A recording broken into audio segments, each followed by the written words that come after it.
বিসমিল্লাহির রহমানির রহিম। প্রিয় শিক্ষার্থীবৃন্দ এবং আরও যারা ভিউয়ার আছেন সকলকে জানাই মোবারকবাদ, শুভেচ্ছা, পাশাপাশি সালাম জানাচ্ছি, আসসালামু আলাইকুম।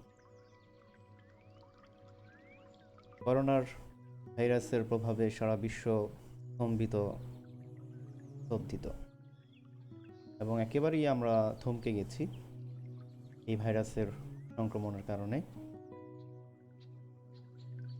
শিক্ষা প্রতিষ্ঠানগুলো প্রায় 4 মাস হতে চলেছে বন্ধ রাখা হয়েছে। এই ধারাবাহিকতায় পদ্মা সরকারি কলেজ বন্ধ রাখা হয়েছে। প্রিয় শিক্ষার্থীরা, আশা করি তোমরা সুস্থ আছো, ভালো আছো।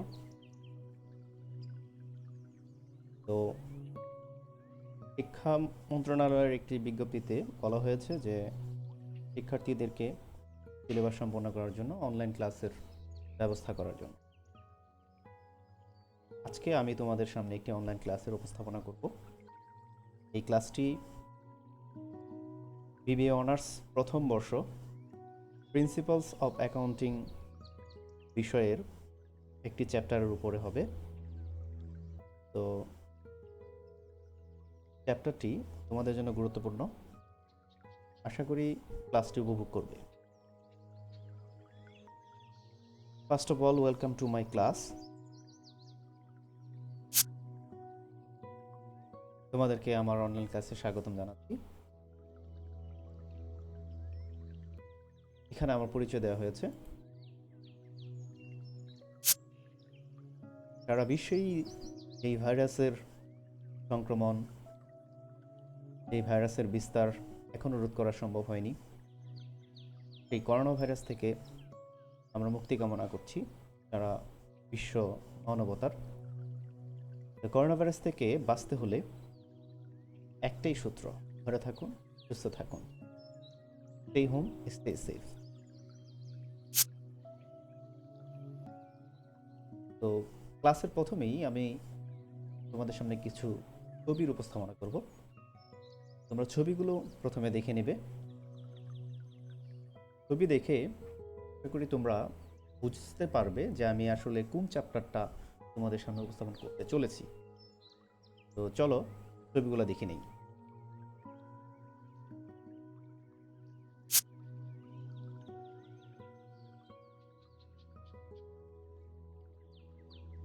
অ্যাকাউন্টিংয়ের একটা সাইকেল তোমরা দেখতে পাচ্ছ। বিভিন্ন বিষয়ের অবতারণার মাধ্যমে এই সাইকেলটি তৈরি করা হয়েছে।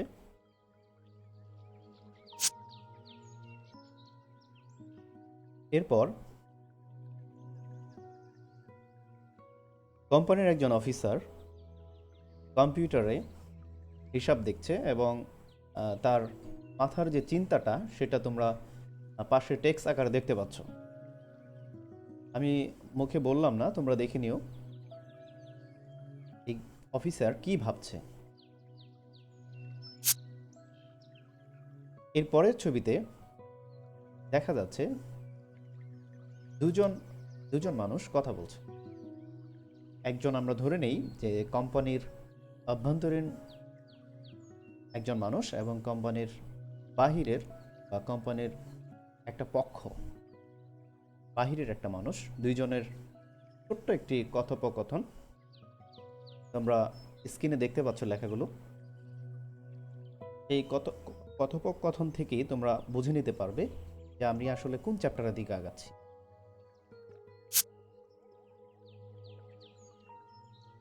Finally, I think you have already got to this topic. So, what's the topic? Yes, which is accounting for receivables. অর্থাৎ তোমরা আশা করছি যে যে চ্যাপ্টারটির কথা আমি ছবিগুলো দেখিয়ে বোঝাতে চেষ্টা করেছি, এই চ্যাপ্টারটি তোমরা বুঝতে পেরেছো এবং এতক্ষণে বুঝে গেছো যে কোন চ্যাপ্টারের কথা আমি বলছি। হ্যাঁ, এই চ্যাপ্টারটি আর কিছুই না, সেটা হচ্ছে প্রাপ্য সমূহের হিসাব সংরক্ষণ। প্রাপ্য সমূহের হিসাব সংরক্ষণ। তো প্রথমেই আমরা চলে যাব যে লেসনটার সাথে আমরা পরিচিত হব।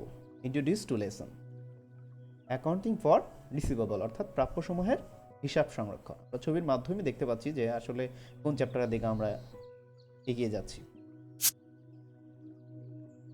তো এই চ্যাপ্টারের উপরে কয়েকটি ক্লাসের মধ্যে এই ক্লাসটি হচ্ছে class number 1। First of all, প্রাপ্যসমূহ বলতে কি বোঝায় তোমাকে জানতে হবে যে আমরা যে প্রাপ্যসমূহের কথা বলছি সেই প্রাপ্যসমূহ বলতে কি বোঝায়। তো এখানে তোমরা স্ক্রিনে দেখতে পাচ্ছ যে ছোট্ট একটা ডেফিনেশন এখানে দেয়া আছে। আমি তোমাদের সুবিধার্থে ডেফিনেশনটা পড়ছি যে কোনো ব্যক্তি অথবা অন্য কোনো প্রতিষ্ঠানের নিকট প্রাপ্য অর্থকে প্রাপ্যসমূহ বলে। অর্থাৎ তুমি যদি কারো কাছে কোনো অর্থ পেতে যাও, অর্থাৎ ভবিষ্যতে পাবে, সেটাই হচ্ছে প্রাপ্য। আর এই প্রাপ্যসমূহ তোমার নিজের ক্ষেত্রে তৈরি হয় কাউকে ধার দেওয়ার মাধ্যমে অথবা অন্য কোনো যে কোনো মাধ্যমে হতে পারে যে তুমি তার কাছে কিছু অর্থ ভবিষ্যতে পাবে। আর কোম্পানির ক্ষেত্রে বা ব্যবসায় প্রতিষ্ঠানের ক্ষেত্রে এটা তৈরি হয় মূলত যে বাকিতে বা ধারে সেবা দেওয়ার মাধ্যমে। অর্থাৎ তুমি কাউকে ধারে সেবা দিলে বা কারো কাছে বাকিতে পণ্য বিক্রি করলে সেখান থেকে তারা তোমার প্রাপ্য হবে বা রিসিভেবল হবে। তো এখানে ইংরেজি একটা ডেফিনেশন আছে এইভাবে যে account receivable arise from sale of goods and services on credit to customer at either the wholesale or retailer level. তাই আমরা বলতে পারি যে পণ্য বা সেবা ধারে বিক্রয় করার প্রেক্ষিতে কোনো ব্যক্তি অথবা প্রতিষ্ঠানের নিকট প্রাপ্য অর্থকে প্রাপ্যসমূহ বলে। আশা করি তোমরা এই ডেফিনেশনটা বুঝতে পেরেছ যে আসলে প্রাপ্য বলতে কি বোঝায়। একটু বলে রাখি যে প্রাপ্য এবং প্রাপ্ত দুটা কিন্তু ভিন্ন জিনিস, দুটি শব্দই ভিন্ন। এই জন্য অনেকে বলে থাকবে যে আসলে অ্যাকাউন্টিং শিখতে হলে আগে ভাষা শিখো। এই যে যে দুটি শব্দ, একটা হচ্ছে প্রাপ্য, এর মানে হচ্ছে ভবিষ্যতে আমি কারো কাছ থেকে কিছু পাবো, আর প্রাপ্ত মানে অলরেডি পেয়ে গেছি, অর্থাৎ যে জিনিসটা আমার কাছে অলরেডি চলে আসছে। তো আমরা পরের স্লাইডে যাই যে প্রাপ্যসমূহের প্রকারভেদ। এই যে আমরা প্রাপ্যসমূহ শিখলাম যে প্রাপ্যসমূহ কি, এই প্রাপ্যসমূহকে কয়টি ভাগে ভাগ করা হয়েছে। হ্যাঁ প্রিয় শিক্ষার্থীরা, এই প্রাপ্যসমূহকে মূলত 3টি ভাগে ভাগ করা হয়েছে। 1 নাম্বার, প্রাপ্য হিসাব বা দেনাদার, কারো কাছে টাকা পাওয়া যাবে। আমরা ডেফিনেশনগুলো পর্যায়ক্রমে পরবর্তীতে দিব, আপাতত জেনে নেই যে আসলে কয়টি ভাগে ভাগ করা হয়েছে। 1 নাম্বার হচ্ছে প্রাপ্য হিসাব বা দেনাদার, 2 নাম্বার প্রাপ্য নোট, 3 নাম্বার হচ্ছে অন্যান্য প্রাপ্য হিসাব, যেমন প্রাপ্য সুদ, প্রাপ্য কমিশন ইত্যাদি। তার মানে আমরা প্রাপ্য হিসাব এবং প্রাপ্য হিসাব সমূহের প্রকারভেদটা জেনে নিলাম। তো এখন আসা যাক যে এই যে 3 রকম প্রাপ্য হিসাব, এই 3 রকম প্রাপ্যের মধ্যে প্রাপ্য হিসাবই বা কি, প্রাপ্য নোট কি, বা অন্যান্য প্রাপ্য বলতে কি বোঝায়। ফার্স্ট হচ্ছে প্রাপ্য হিসাব বা দেনাদার। এটা আমরা একটু আগেই বলে নিয়ে আসছি যে ধারে পণ্য বিক্রয় বা সেবা প্রদানের ফলে অন্য কোনো ব্যক্তি বা প্রতিষ্ঠানের নিকট যে অর্থ প্রাপ্য হয় তাকে প্রাপ্য হিসাব বলে।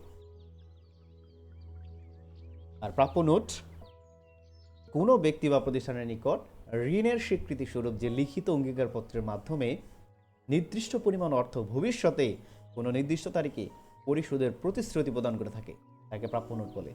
অর্থাৎ তুমি কারো কাছে যদি কোনো অর্থ পাওনা হও আর সেই পাওনাটা সে না দিয়ে যদি তোমাকে কোনো দলিল দেয় বা কোনো নোট দেয় বা কোনো অঙ্গীকারপত্র দেয় যে ভবিষ্যতের অমুক তারিখে আমি আপনার টাকাটা বা অর্থটা প্রদান করতে বাধ্য থাকি, তাহলে সেই নোটটা বা সেই দলিলটা তোমার জন্য একটা সম্পদ, এটাকে বলা হয় প্রাপ্য নোট। 3 নম্বর হচ্ছে অন্যান্য প্রাপ্যসমূহ। সকল প্রকার অকারবারি প্রাপ্যসমূহকে অন্যান্য প্রাপ্যসমূহ বলে। অর্থাৎ যেটার সাথে ক্রয় বিক্রয় জড়িত নয়, যেই প্রাপ্যগুলা ক্রয় বিক্রয় থেকে উদ্ভাবিত হয়নি, সেইগুলোকে আমরা বলবো অন্যান্য প্রাপ্য হিসাব, যেমন প্রাপ্য সুদ, প্রাপ্য কমিশন। এরপরে আসো নিজেকে একটু যাচাই করে নাও। এই যে আমরা 3টে স্লাইডে আমরা যতটুকু শিখলাম তার মধ্যে এই 3টা প্রশ্ন এখানে অবতারণা করা হয়েছে। 3টা প্রশ্নের উত্তর তোমরা লিখে আমাকে জানিয়ে দিবে। পাশে আমার ফেসবুক আইডির যে লিঙ্ক এবং ইউটিউব লিঙ্ক দেওয়া আছে, তোমরা ইচ্ছে করলে সেখানে কমেন্টস করে জানাতে পারো। যার কমেন্টস আগে আসবে তাকে কলেজ খোলার পরে আমি ক্লাসে পুরস্কার দিব।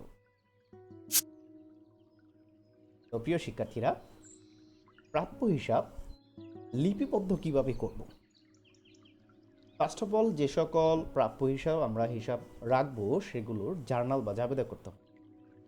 তো এখন আমরা শিখব প্রাপ্য হিসাব লিপিবদ্ধ করার নিয়ম। যদি বাট্টা ব্যতীত বিক্রয় ঘটে তাহলে এক ধরনের প্রাপ্য হিসাবের জার্নাল হবে। আর যদি বাট্টার শর্ত এবং নির্দিষ্ট তারিখের একটা শর্ত দেওয়া থাকে এবং বাট্টা থাকে, সেক্ষেত্রে আমরা প্রাপ্য হিসাবের জার্নালটা আলাদাভাবে করব। তো প্রথমেই জেনে নেই যে যদি বাট্টা ব্যতীত বিক্রয় ঘটে, যে বাট্টার কথা বলা নেই, অর্থাৎ বিক্রয়ের ক্ষেত্রে কোনো ছাড় নেই মূল্যের উপর, সেক্ষেত্রে জার্নালটা কীভাবে হবে। 1 নম্বর হচ্ছে, এখানে তোমরা দেখতে পাচ্ছ যে 1 নম্বর হচ্ছে credit sales with no discount opportunity. বাকিতে বিক্রয় করে যদি কোনো ডিসকাউন্ট বা ছাড়ের সুযোগ না থাকে তাহলে জার্নালটা কি হবে। এক্ষেত্রে বাকিতে বিক্রয়ের একেবারে সাধারণ জাবেদা হবে।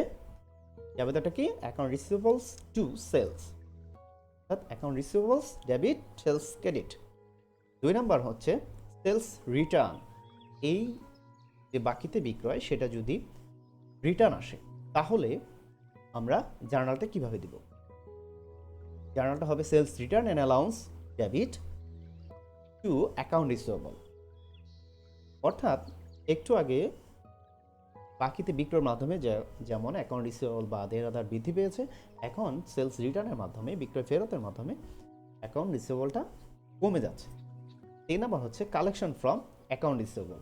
অর্থাৎ এই যে বাকিতে বিক্রয়, এরপরে কিছু পণ্য ফেরত আসলো, এরপরে আবার আমরা যখন কালেকশন পাবো, অর্থাৎ এই যে বিক্রয়ের যে বাকি টাকাটা এটা যখন ফেরত পাচ্ছি দেনাদার থেকে, তখন আমি জাবেদা করবো এইভাবে যে cash debit to account receivable. অর্থাৎ নগদ টাকা আমি পেয়ে যাচ্ছি, অ্যাকাউন্ট রিসিভেবল বা দেনাদার কমে যাচ্ছে। এখন আসো যে যদি এই নির্দিষ্ট তারিখের মধ্যে পরিশোধ বাট্টা সহ বিক্রয় ঘটে তাহলে কি হবে। এখানেও আগের মতোই credit sales with discount opportunity, এখানে উইদাউট ছিল, এখানে উইথ, অর্থাৎ ডিসকাউন্ট অপরচুনিটি থাকুক বা না থাকুক সেক্ষেত্রে জার্নাল কিন্তু প্রথম জার্নালটা সেম থাকবে, একই থাকবে, এবং সেলস রিটার্নের জার্নালটা একই থাকবে। 3 নম্বরে হচ্ছে যে collection from account receivable within discount period. অর্থাৎ যদি বিক্রয় করার সময় কোনো ডিসকাউন্ট পিরিয়ড দেওয়া থাকে যে অতদিনের মধ্যে পরিশোধ করলে বাট্টা বা ছাড় দেওয়া হবে, তাহলে এখানে জার্নালটা কি, জার্নালটা হবে cash debit, sales discount debit, আর অ্যাকাউন্ট রিসিভেবল, অর্থাৎ যতটুকু টাকা আমি তার কাছে প্রাপ্য ছিলাম সেইটুকু অ্যাকাউন্ট রিসিভেবল দ্বারা ক্রেডিট হবে। 4 নম্বর আসতেছে যে collection from account receivable after discount period. অর্থাৎ অ্যাকাউন্ট রিসিভেবল থেকে ডিসকাউন্ট পিরিয়ডের মধ্যে পরিশোধ না করে যদি পরে পরিশোধ করা হয় তাহলে আসলে জার্নালটা কি হবে। তো ফার্স্ট হচ্ছে যে cash debit account receivable credit. অর্থাৎ আমি এই ক্ষেত্রে কিন্তু কোনো ডিসকাউন্ট পাচ্ছি না, অর্থাৎ সেলস যে ডিসকাউন্টটা 3 নম্বর জাবেদায় আমরা করলাম বা জার্নাল করলাম, 4 নম্বর ক্ষেত্রে কিন্তু সেটা আমার বজায় থাকছে না, কারণ আমি শর্তের মধ্যে পরিশোধ পাইনি, অর্থাৎ দেনাদার ওই শর্তের মধ্যে পরিশোধ করতে পারেনি। তো আমরা একটি এক্সাম্পলের মাধ্যমে যদি ব্যাপারটা ক্লিয়ার হতে চাই তাহলে আরও তোমরা বুঝতে সুবিধা হবে তোমাদের। ফার্স্ট অফ এক্সাম্পল 1, আমি প্রথমেই প্রশ্নটা পড়ছি। On July 1st, 1999, East West Limited sells merchandise on account to Jolil and Co. amounting to taka 30,000. Trams 2/10, N by 13. On July 5, merchandise having selling price of taka 5,000 is returned to East West Limited. On July 11, payment is received from Jolil and Co. For the balance due. Now কি করতে হবে? Give journal entries relating to receivable. আমি এখন এই ইংরেজির এই প্রশ্নের সমস্যাটা সেটা বাংলায় বোঝাচ্ছি যে জুলাইয়ের 1 তারিখ 1999 সালে স্ট্রেস্ট লিমিটেড নামে একটা কোম্পানি সেল করলো পণ্য বাকিতে। কার কাছে? To Jalil and co. Jalil and co এর কাছে বাকিতে পণ্য বিক্রি করলো এবং এর সাথে কয় টাকার বাকিতে পণ্য বিক্রি করলো? 30,000। এর সাথে শর্ত জুড়ে দেওয়া হলো যে 2/10 অর্থাৎ 10 দিনে পরিশোধ করলে 2% বাট্টা দেয়া হবে। অর্থাৎ জলিলকে স্ট্রেস্ট কোম্পানি একটা শর্ত দিয়ে দিল, 30 দিনের মধ্যে অবশ্যই পরিশোধ করতে হবে। অর্থাৎ এন ইন্ডিকেট হেয়ার নিট 30, অর্থাৎ 30 দিনের মধ্যে পরিশোধ করতে হবে। আর জুলাইয়ের 5 তারিখে যেটা হলো যে মার্চেন্ডেজ সেভিং সেলিং প্রাইস অফ টাকা 5,000 ইজ রিটার্নড। অর্থাৎ জুলাইয়ের 5 তারিখে জলিল অ্যান্ড কোম্পানি 5,000 টাকার পণ্য যেটা বাকিতে নিয়েছিল সেটা কিন্তু স্ট্রেস্ট কোম্পানিকে ফেরত দিল। এবং জুলাইয়ের 11 তারিখে যেটা ঘটলো, payment receive from Jalil and co. Jalil এবং কোম্পানির কাছ থেকে, জলিল অ্যান্ড কোং এর কাছ থেকে এই পেমেন্টটা পাওয়ার কথা ছিল সেটা রিসিভ হলো, নগদে পাওয়া গেল। তাহলে এই ক্ষেত্রে জার্নালটা কি হবে? তো প্রিয় শিক্ষার্থীরা, চলো আমরা এবার সমাধানে যাই। প্রথমেই 30,000 টাকার পণ্য বিক্রয়ের জন্য account receivables Jalil and Co debit আর sales credit to record sales on account. বাকিতে বিক্রয়ের এই জার্নাল সেটা আমরা দিলাম জুলাইয়ের 1 তারিখের জন্য। জুলাইয়ের 5 তারিখে কি ব্যাপারটা হয়েছিল যে আমাদের পণ্যটা 5,000 টাকার পণ্য রিটার্ন আসছে জলিল অ্যান্ড কোং এর কাছ থেকে।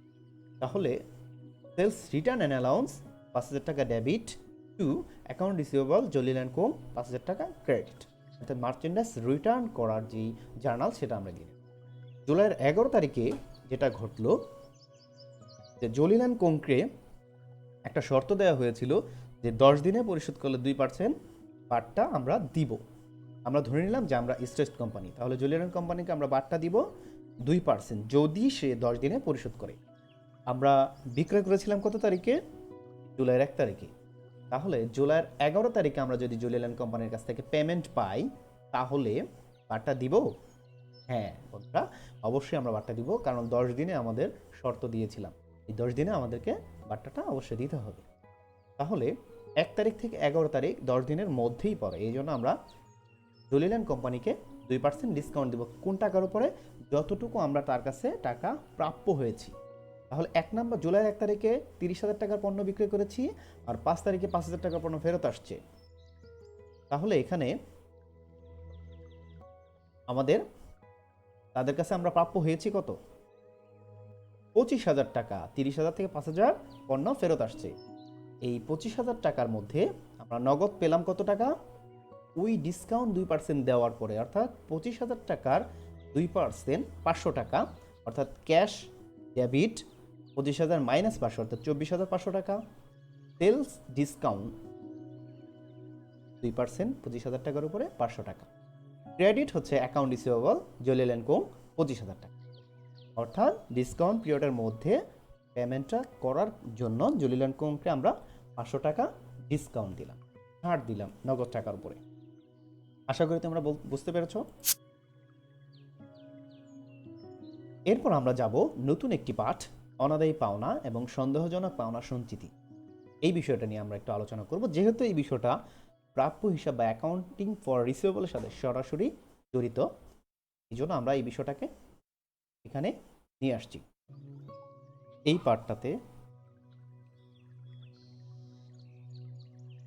তোমরা শিখতে পারবে যে অনাদায়ী পাওনা হিসাবভুক্তি কিভাবে করতে হবে এবং অনাদায়ী পাওনা হিসাবভুক্তির পদ্ধতিগুলো বর্ণনা করতে পারবে, অনাদায়ী ও সন্দেহজনক পাওনা সঞ্চিতি হিসাবভুক্ত করতে পারবে। তো চলো শিক্ষার্থীরা, আমরা এই পাঠটি একটু দেখে নেই।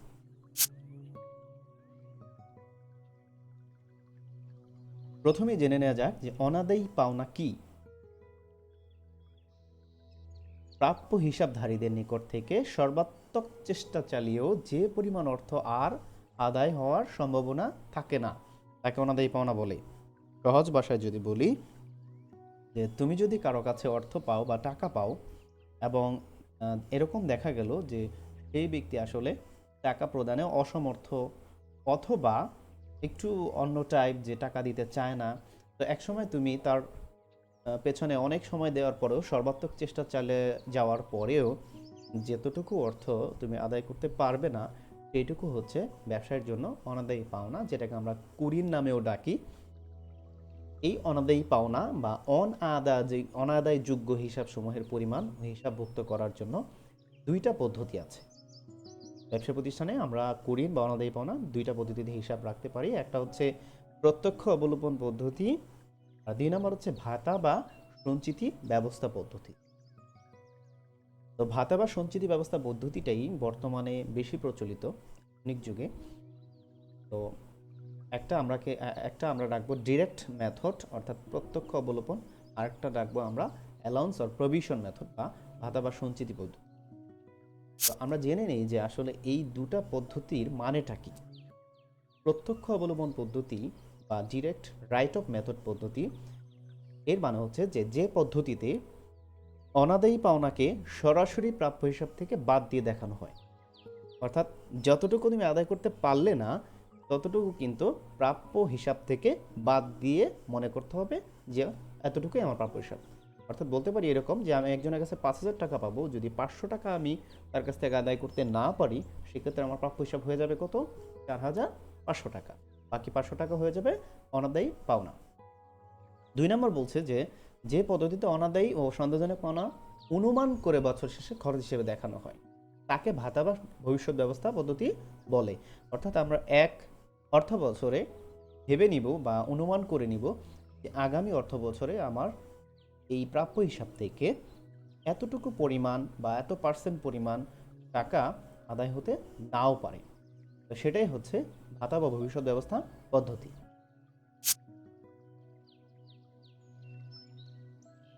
অনাদায়ী পাওনা আমরা কিভাবে হিসাবভুক্ত করব, অর্থাৎ এই অনাদায়ী পাওনার যে জার্নালটা সেটা আমরা একটু দেখে নিই। যদি ডিরেক্ট রাইট অফ মেথড বা প্রত্যক্ষ অবলোপন পদ্ধতি হয়, তাহলে সেক্ষেত্রে আমরা যেটা করব যে ফর ব্যাড ডেটস এক্সপেন্সেস, অর্থাৎ অনাদায়ী পাওনার খরচের জন্য আমরা কী করব? জার্নাল করব bad dates expenses debit account receivable credit. এরপর 2 নাম্বারটা তোমরা দেখো।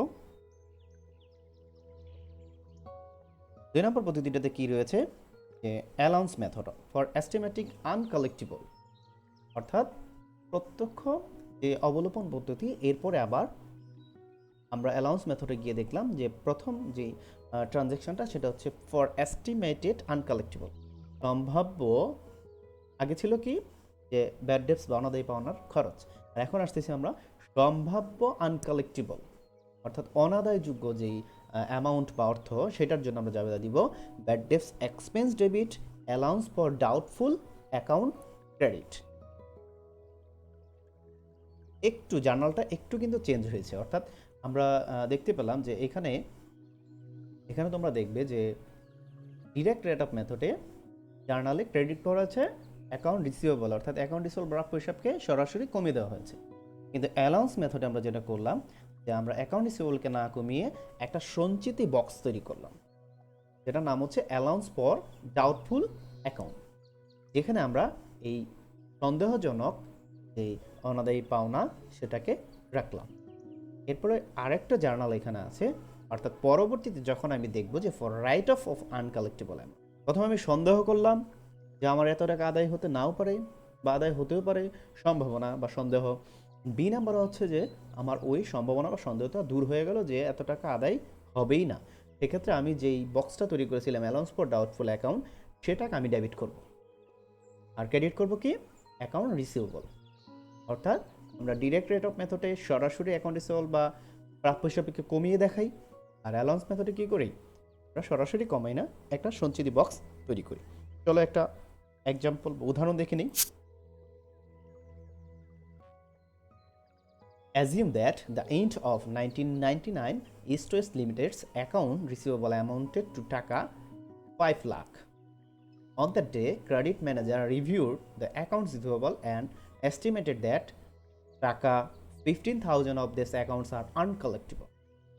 অর্থাৎ এর মানে হচ্ছে যে 1999 সালে ইস্ট ওয়েস্ট লিমিটেড কোম্পানির অ্যাকাউন্ট রিসিভেবল ঘেটে দেখা গেল যে 5 লাখ টাকা প্রাপ্য হিসাব আছে, এবং ওই দিনই দেখা গেল যে অ্যাকাউন্ট রিসিভেবলের মধ্যে 15,000 টাকা আদায় হবে না। তাহলে আমরা ডিরেক্ট রাইট অফ মেথডে আমরা জাবেদা কি করব, uncollectable accounts oblique bad dates expense debit 15,000 এবং অ্যাকাউন্ট রিসিভেবল ক্রেডিট 15,000। আর এটাই এই এক্সাম্পলটাই যদি আমরা এরপরে একটু চেঞ্জ করে অ্যালাউন্স মেথডে আমরা সলিউশন করি, তাহলে আমরা দেখব যে আনকালেক্টেবল অ্যাকাউন্ট বা ব্যাড ডেটস এক্সপেন্স ডেবিট হয়েছে 15,000, অ্যালাউন্স ফর ডাউটফুল অ্যাকাউন্ট হয়েছে 15,000। এরপরে যখন একেবারেই কালেক্টেড হবে না নিশ্চিত হয়ে গেল, সেক্ষেত্রে allowance for doubtful accounts debit, account receivable credit 15,000। আশা করি বুঝতে পেরেছ। তো অবলোপনকৃত অনাদায়ী পাওনাদায়, অনেক সময় দেখা যায় যে আমরা একটা অর্থ প্রাপ্য হিসেবের কাছ থেকে পাবো না বলে আমরা অবলোপন করে দিই, বা আদায় হবে না বলে অনাদায়ী পাওনা খরচ হিসেবে দেখিয়ে ফেলি। পরবর্তীতে অনাকাঙ্ক্ষিতভাবে সেই অর্থ যদি আদায় হয়ে যায়, তাহলে আমরা কি জার্নাল দেব একটু দেখে নেই। যে recovery of an uncollectable account এর জন্য reverse to reinstate the customers account, অর্থাৎ অ্যাকাউন্ট রিসিভেবলকে আমরা রিইনস্টেট করবো, পুনরায় অ্যাকাউন্ট রিসিভেবলকে বৃদ্ধি করলাম। Account receivable debit to account allowance for doubtful accounts credit. এরপরে আমরা কালেকশনটাকে গ্রহণ করব, অর্থাৎ একবার অ্যাকাউন্ট রিসিভেবলকে রিইনস্টেট করলাম, অ্যাকাউন্ট রিসিভেবলটাকে যে কমিয়ে ফেলেছিলাম অবলম্বন করে সেটাকে এখন বৃদ্ধি করলাম। আর এখন আমরা কালেকশনের জন্য জাবেদা দিব for collection of cash debit, account receivable credit. আশা করি তোমরা সুন্দরভাবে বুঝতে পেরেছ।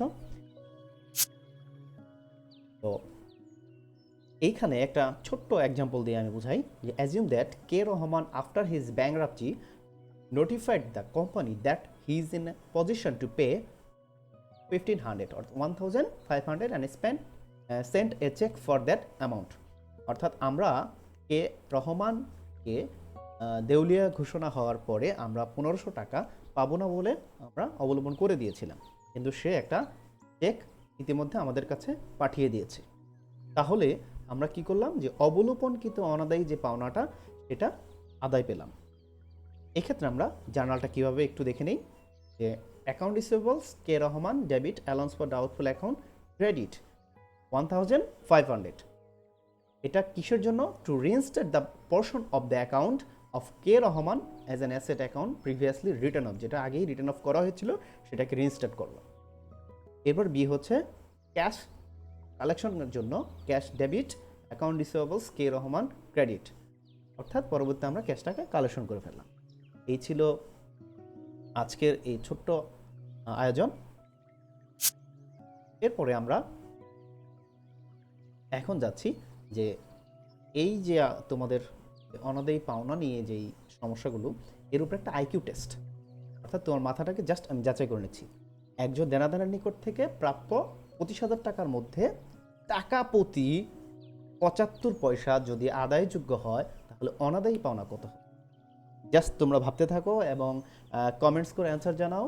আমি অবশ্যই তোমাদেরকে প্রথম, দ্বিতীয়, তৃতীয় তিনজনকে পুরস্কৃত করব।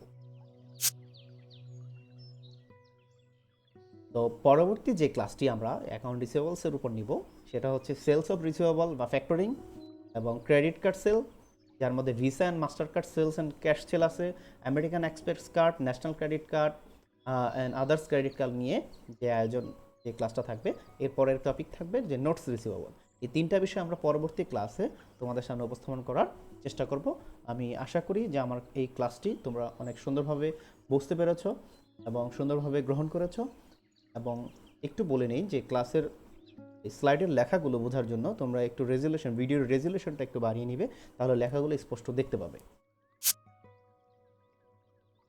তো তোমাদের একটা বাড়ির কাজ দিয়ে দিব আমি, হোমওয়ার্ক। এখানে একটি প্রবলেম আছে, যেখান থেকে তোমরা এই প্রবলেমগুলোর জার্নাল করে নিবে। এই জার্নালটা আমি পরবর্তীতে তোমরা দেখবে, অথবা আমাকে বিভিন্ন মাধ্যমে ফেসবুক মেসেঞ্জার অথবা হোয়াটসঅ্যাপ তোমরা ব্যবহার করে এই হোমওয়ার্কটা খাতায় লিখে এটা ছবি তুলে আমাকে তোমরা পাঠাইতে পারো, তাহলে আমি তোমাদের এটাকে ইভালুয়েশন করে কমেন্টস করতে পারবো। তো আবার ফিরে আসবো এই অধ্যায়ের দ্বিতীয় ক্লাস নিয়ে। আজকের জন্য এতটুকু আয়োজন। তো আজকের মতো এখানেই শেষ করতে হচ্ছে। তোমরা আগামী ক্লাস নেওয়ার আগ পর্যন্ত, আগামী ক্লাস ভিডিও আকারে আপলোড দেওয়ার আগ পূর্ব পর্যন্ত তোমরা সবাই সুস্থ থাকো, ভালো থাকো। করোনা থেকে মুক্ত থাকতে বাসায় অবস্থান করবে। আর শিক্ষা মন্ত্রণালয়ের এই নোটিশ, এই নোটিশগুলো ফলো করবে। ইনশাল্লাহ দ্রুততম সময়ে আমরা তোমাদেরকে ক্লাসে সরাসরি দেখতে পারব। ধন্যবাদ। আল্লাহ হাফেজ।